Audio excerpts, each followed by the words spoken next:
পানি খাওয়া সুন্নত, পানি দিছে, পরে হয়তো বা খাবার আসতেছে। তো অনেকক্ষণ বসে থাকার পরে আর খাবার আসে না।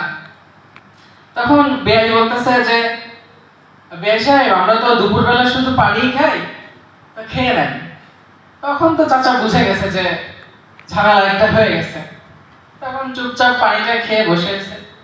এরপরে খাওয়া দাওয়া শেষে ঘরের মধ্যে গিয়ে আবার কিছুক্ষণ গল্প করার পরে এবার চলে আসবে বেয়াই। বেয়াই বাড়ি থেকে চাচা চলে আসবে।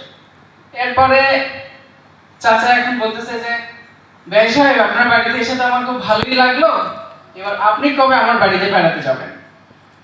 তো এখন বেয়াই বলতেছে, ঠিক আছে, নতুন আত্মীয় যেতে তো হবেই, যাব। তখন চাচা জোরাজুরি করে বলতেছে, না বেয়াই, আপনি কবে আসবেন বলেন, আমি সে অনুসারে ব্যবস্থা করব। তখন চাচার বেয়াই বলতেছে, ঠিক আছে, 2 দিন পরে তাহলে আমি আপনার বেয়াই সাহেব